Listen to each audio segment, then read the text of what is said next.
दोस्तों, देवभूमि उत्तराखंड में अब नई सरकार बननी चाहिए। जी हां, नई सरकार। धामी को इस्तीफा दे देना चाहिए और बजरंग दल को कमान सौंप देनी चाहिए ताकि प्रदेश में कम से कम शांति तो रहे।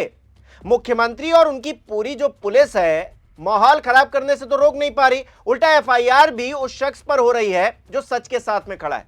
तो मैं तो सीधे तौर पर यही कह रहा हूं कि बदलाव ही एकमात्र रास्ता है। और मैंने लिखा भी है कि भाई अब बजरंग दल को कमान सौंप दे, उनकी सरकार बन जाए। सही लगेगा ना? शर्म आती है। बजरंग बली का नाम लेकर गुंडों की जमात 26 जनवरी के दिन संविधान की धज्जियां उड़ाते हैं और शासन प्रशासन मानो महाभारत काल का धृतराष्ट्र बन गया है। कुछ दिखाई नहीं दे रहा या फिर देखना नहीं चाहते, यह स्पष्ट है। चलिए सबसे पहले जानते हैं हुआ क्या है। हुआ यह कि 70 साल के वकील अहमद की कोटद्वार में पटेल मार्ग पर एक मार्केट में बाबा स्कूल ड्रेस नाम की एक दुकान है। गणतंत्र दिवस के दिन खुद को बजरंग दल का कार्यकर्ता बताने वाले कुछ लोग दुकान में घुसते हैं। वकील अहमद से कहते हैं दुकान के नाम से बाबा शब्द हटा दो, क्योंकि बाबा शब्द से हमारे कोटद्वार के प्रसिद्ध सिद्ध बली बाबा मंदिर को लेकर भ्रम पैदा हो रहा है।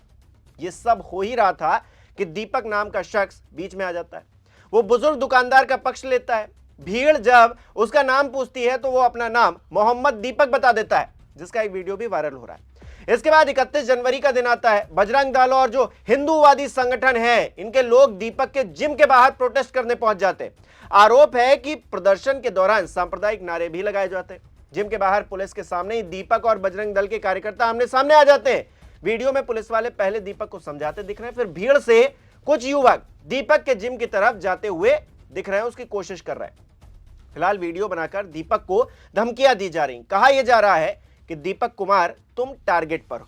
तो दीपक कुमार टारगेट पर है। सिर्फ बजरंग दल के नहीं है, पुलिस के भी हैं, प्रशासन के भी हैं। क्योंकि बजरंग दल की शिकायत पर दीपक कुमार के खिलाफ पुलिस ने एफआईआर दर्ज कर लिया। जिस व्यक्ति ने शिकायत दर्ज कराई है उसका नाम कमलपाल है, जो मीट की दुकान चलाता है। सोचिए, वो एफआईआर कर रहा है दीपक कुमार पर। इस एफआईआर में दीपक के अलावा विजय रावत का नाम भी शामिल है और आरोप गाली गलौज, जाति सूचक शब्दों के प्रयोग और मारपीट का लगाया गया। दूसरी एफआईआर भी दर्ज हुई है जिसमें दुकान पर हंगामा करने वाले 30 से 40 लोगों को अज्ञात बताया गया है। इस पर सरकारी कार्य में बाधा डालने और शांति भंग करने का आरोप है। इसके अलावा तीसरी एफआईआर वकील अहमद की है और कोतवाली में कोटद्वार में धारा 115(2), 333, 351(2), 352 भारतीय दंड संहिता के तहत एफआईआर दर्ज करवाई गई। यहां सवाल यह नहीं है कि एफआईआर दर्ज हो रही हैं दोनों तरफ से, बल्कि सच के साथ खड़े होने वाला कौन है, यह सवाल है। दोस्तों, आज सत्ता की आंखों में आंखें डालकर पत्रकारिता करना मुश्किल हो गया है। हम पर मुकदमों से लेकर चैनल को बंद कराने तक का दबाव बनाया जा रहा है। मुश्किल दौर है, लेकिन हम हार नहीं मानेंगे। इसीलिए 4 PM को ज्यादा से ज्यादा ज्वाइन करें और स्वतंत्र पत्रकारिता को जिंदा रखने के लिए जितना हो सके हमारा आर्थिक सहयोग करें। उम्मीद है कि आपके सपोर्ट से ये जंग हम जीत कर रहेंगे।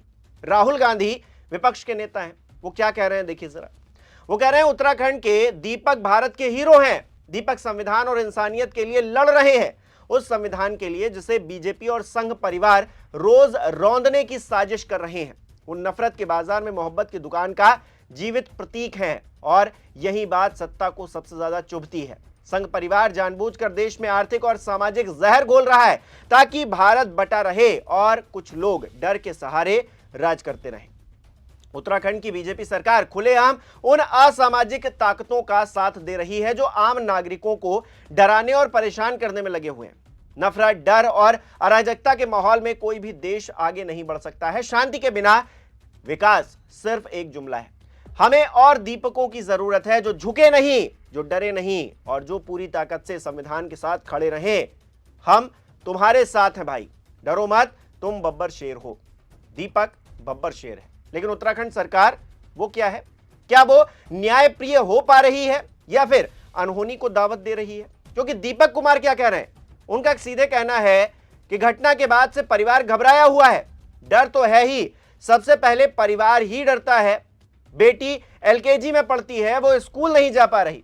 मेरी तबीयत ठीक नहीं है, जिम भी नहीं चल रहा, घर में मां और पत्नी है, काम तो करना ही पड़ेगा, लेकिन हालात ठीक नहीं हैं। जबकि कानून के राज में होना क्या चाहिए था? डर उन गुंडों के मन में होना चाहिए था जो समाज के भीतर डरा डालने की कोशिश कर रहे हैं। उन लोगों को खौफ में जीना चाहिए था जो असल में खुद को संविधान से ऊपर मानने लगे हैं। और जब हालात ऐसे हो तो मुझे नहीं लगता है कि सूबे में भारतीय जनता पार्टी की सरकार रहनी चाहिए। बजरंग दल की सरकार बन जाए और खुलकर ऐसे लोगों को प्रदेश से क्या, देश से ही बाहर निकाल देना चाहिए जो बजरंग बली के नाम पर दुकान का नाम रखकर लोगों को बेवकूफ बना रहे हैं। बताइए कैसे कर सकते हैं ऐसा? ऐसे लोगों को जेल में डाल दिया जाना चाहिए। देवभूमि में मुसलमान होकर दुकान के नाम में बाबा शब्द लगा दिया, इतनी हिम्मत हुई कैसे? जल्द से जल्द बजरंग दल की सरकार बने, मैं तो यही चाहता हूं। आपको क्या लगता है?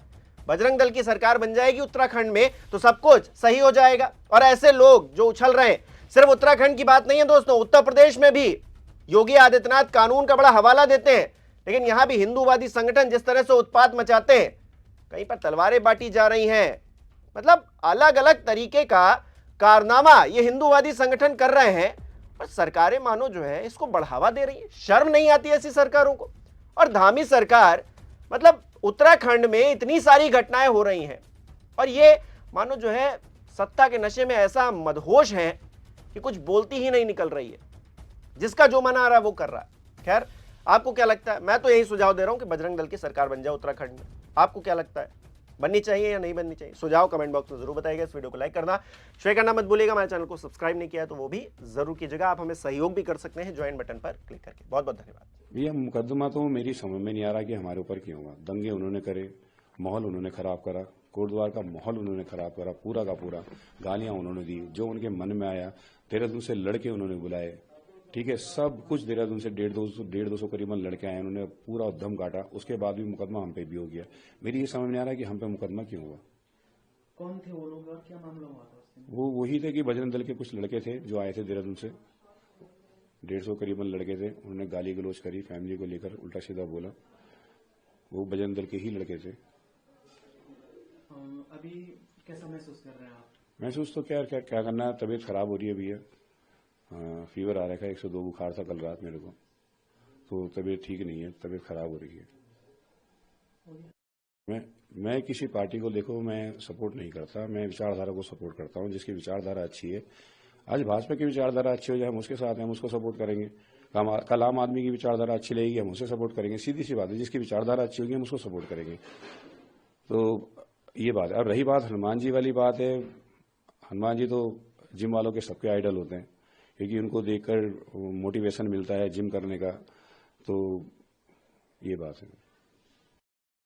दीपक जी, आपकी फैमिली में कितने मेंबर हैं और प्रशासन की तरफ से आपको कैसा सहयोग मिल रहा है?